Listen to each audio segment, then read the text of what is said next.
Assalamualaikum teman-teman semua. Pada kesempatan kali ini, kelompok kami akan menyampaikan materi dengan judul Manajemen Laba. Nah, pada kesempatan kali ini, saya Kayla Leriana Agatha berkesempatan untuk menjadi anggota kelompok 5.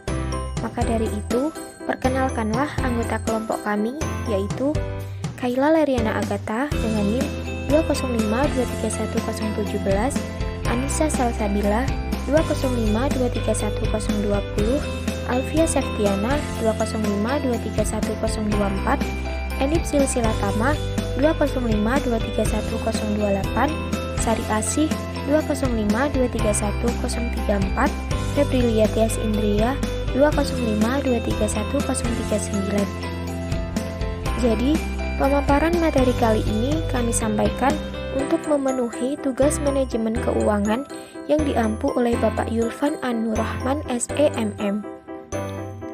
Materi yang kami sampaikan ini mengambil referensi dari yang pertama, website dari Sobat Materi, yang kedua, artikel dari Akurat oleh Ji, dan yang ketiga, Jurnal Manajemen Laba oleh Empiris Wirabrajanti. Nah, untuk mempersingkat waktu, langsung saja kita simak penjelasan. Pengertian manajemen laba. Sebuah perusahaan tentu ingin memiliki kondisi yang stabil agar tidak mengalami kebangkrutan.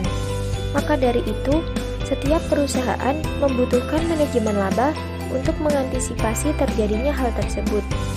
Manajemen laba adalah mengelola pendapatan atau arus kas masuk dan pengeluaran atau arus kas keluar untuk memastikan bahwa bisnis menghasilkan laba operasi bersih. Biasanya, manajemen laba berurusan dengan laporan laba rugi. Manajemen laba dan rugi sangat penting untuk membantu bisnis tetap bertahan, memproyeksikan, dan menyusun strategi untuk masa depannya dan meningkatkan kinerjanya.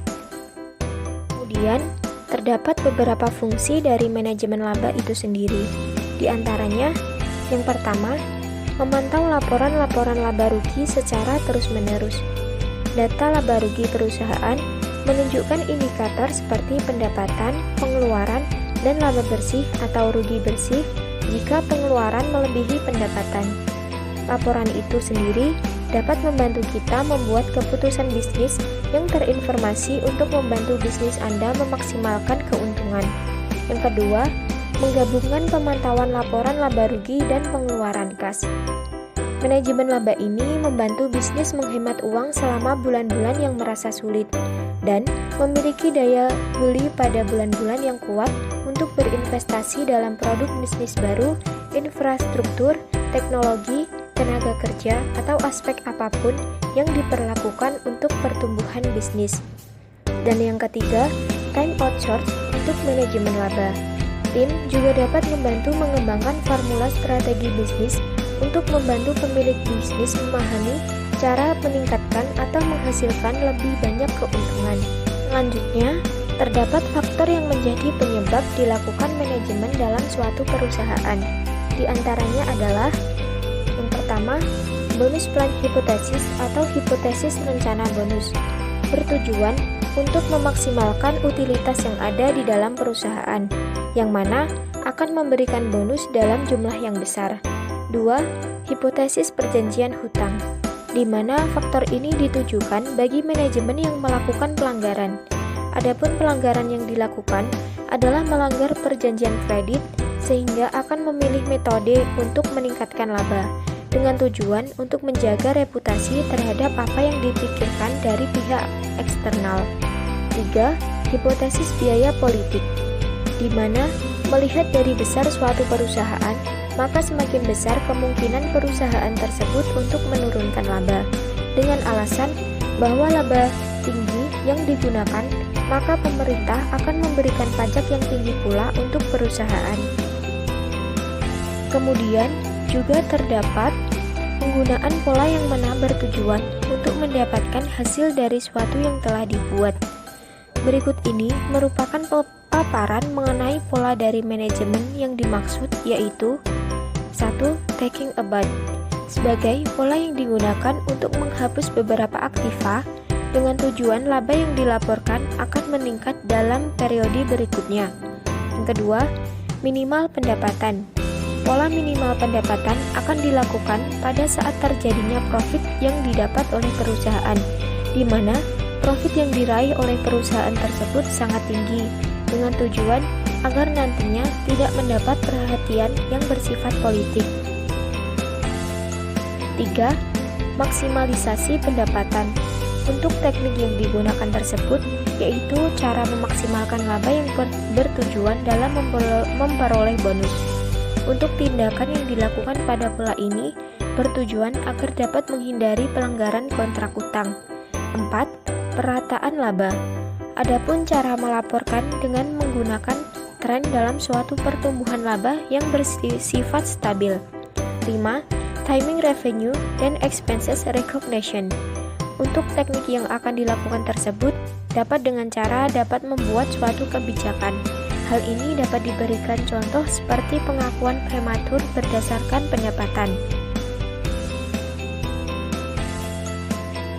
Untuk selanjutnya, cara melakukan manajemen laba yang terdiri dari beberapa di antaranya adalah 1.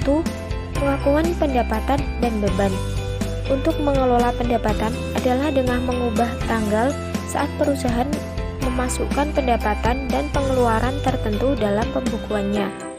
Demikian pula, jika ia ingin mengalihkan pendapatan ekstra dari periode saat ini ke periode berikutnya, itu dapat menunda pengakuan pendapatan yang telah diperoleh. 2. Akuntansi atau cooking jar. Aturan akuntansi mengharuskan perusahaan untuk mengakui pengeluaran di masa depan pada saat mereka mengakui pendapatan yang terkait dengan pengeluaran tersebut. Jika perusahaan melebih-lebihkan jenis biaya ini, pada periode saat ini tidak akan mengakui beban di masa mendatang. Karenanya, terjadi proses menggeser pendapatan dari periode saat ini ke masa depan.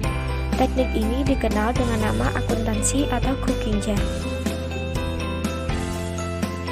3. Mengubah metode akuntansi. Dalam jangka panjang, berbagai metode untuk melakukan hal yang sama harus menghasilkan hasil akhir yang sama. Namun, dalam jangka pendek, pilihan metode perusahaan dapat secara signifikan mempengaruhi pendapatannya dari suatu periode ke periode berikutnya. Jika sebuah perusahaan beralih dari satu metode akuntansi ke metode akuntansi lainnya, terutama untuk mempengaruhi laba, dan hal itu sangat berpengaruh dalam manajemen laba. 4. Biaya satu kali.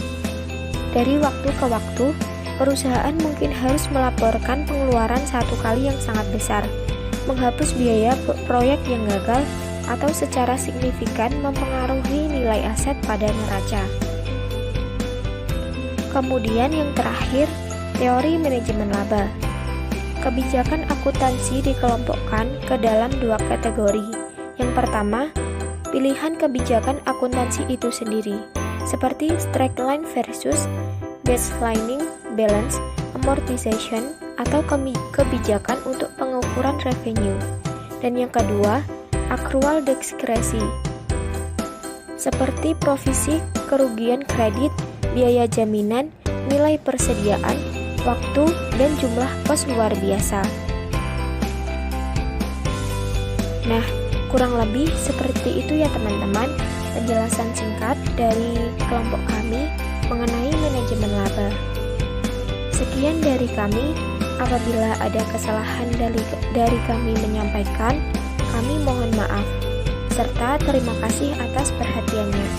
Wassalamualaikum warahmatullahi wabarakatuh.